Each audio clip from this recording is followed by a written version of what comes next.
They keep saying we're in a culture war and conservatives are waging a culture war over our schools, where all I see is parents wanting to make sure that their kids are getting the best education that, well, that they're paying for with their tax dollars.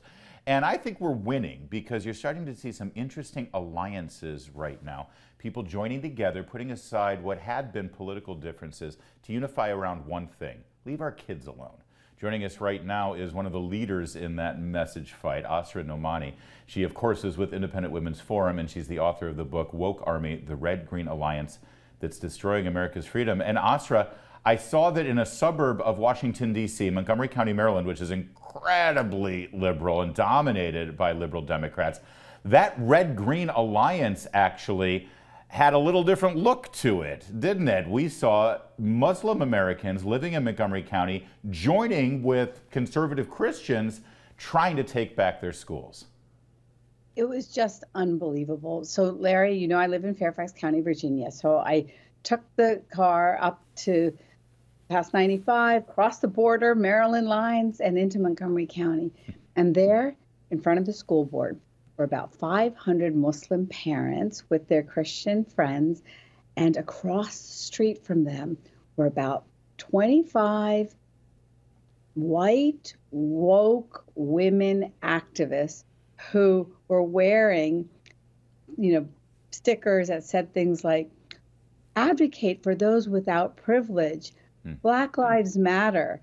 And across the street, it was a sea of mostly brown, mostly Black immigrant parents who were carrying signs that said things like, protect our children. Yeah. And the woke army died in Montgomery County, Maryland. Well, tell me about that. I mean, does this make a difference? You say the woke army died, and maybe on the street they did, but not in elected office. The school board's still going to do what the school board does. Yeah, this was such an important fissure, but it is absolutely true. What has happened is that the Muslim community in the United States has mostly voted for the Democratic Party since 2008.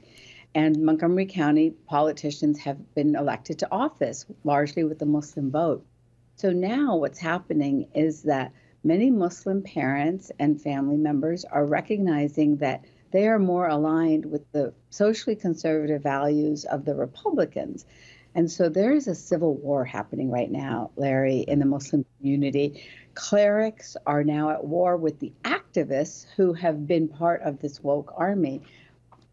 The Islamists, the Muslims, have joined together with the hard left in the U.S. to elect Democratic politicians. And now the Muslim leaders who are refusing this kind of, identity politics on sexuality and gender, they're saying no more. Yeah. They are refusing it. So I think that this is, and listen, specifically in Montgomery County and maybe I think we saw this in Dearborn, Michigan, as well, a suburb of Detroit where there's a large Muslim community. We see these alliances now forming. But this can be replicated whether it's a Muslim community or a Mormon community or a Hindu community, a Jewish community. When you start focusing on values and making sure that children are raised in the faith that you, the parent, choose instead of the woke left-wing ideology that the government chooses, that's when these alliances can really make a big difference. Can this replicate, Asra, across the country? Oh, yeah, and it is replicating. So we're seeing it, just like you said, with the Armenian Christian families in the suburbs of Los Angeles.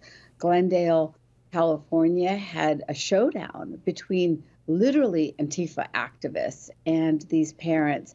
I call them Antifa in places like Montgomery County, Maryland, because they're mostly women that are like the aunties in a community trying to have a showdown with the mama bears. But I just got off the phone, Larry, with two Black moms in DC public schools.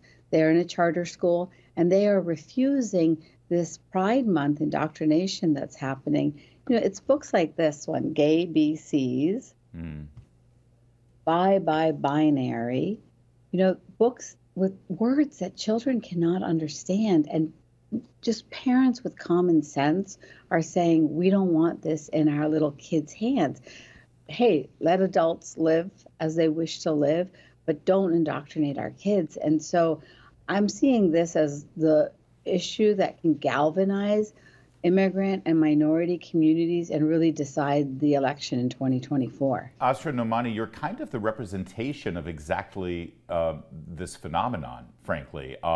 We know your story, and you can sort of thumbnail it for us a bit, because you sort of became awakened by this and became one of these mama bears protecting your children because of race discrimination in Fairfax County with regard to admissions policies at the top high school, Thomas Jefferson High School. We've covered that story before.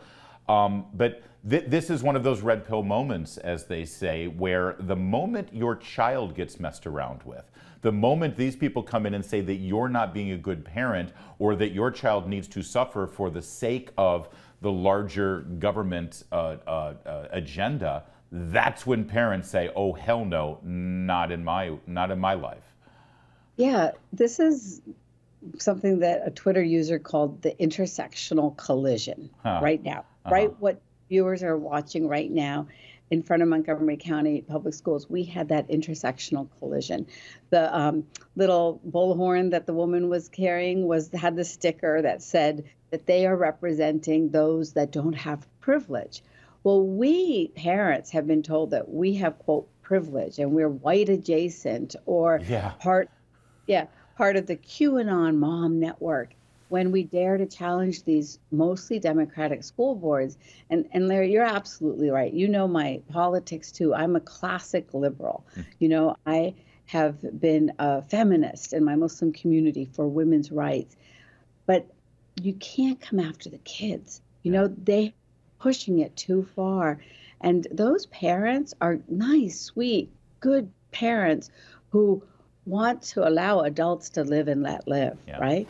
But when you come for the kids and try to usurp the role of the parent, they say no way, because in all of our families, the parent and the child bond is sacred, and there's no state intervention that's going to be allowed in the hearts of a parent. It's also important to point out here, Asra, in our final minute, that a lot of these families, especially these Muslim immigrants who have either come from the Asian subcontinent or from the Middle East, they've come because they wanted the freedoms in this country. They wanted to raise their children in a more secular society and allow, have them get a nice, balanced, secular education, but then raise them in the home with the faith that they ascribe to.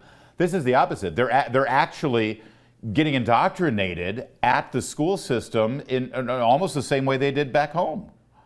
Yeah, that's what is so fascinating about these communities, Larry, and that's why I encourage all politicians to tap into this.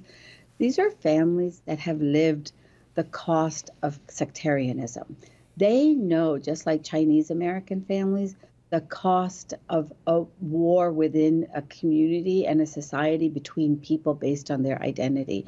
They have lost family, they have lost their own history sometimes in their countries. And that is our story. We have known the cost in Muslim society of sectarianism, and it is an America that we have chosen, where merit and equal opportunity define a child's future, not where they fit in the oppression matrix. Yeah, got to keep having these conversations. We're waking people up instead of having them be woke. Asra Nomani, the book is Woke Army, the Red-Green Alliance That's Destroying America's Freedom, but you might have to have a follow-up on the new Red-Green Alliance, but the red instead of communism is red staters, maybe. There's more to come on O'Connor Tonight. You're watching Salem News Channel.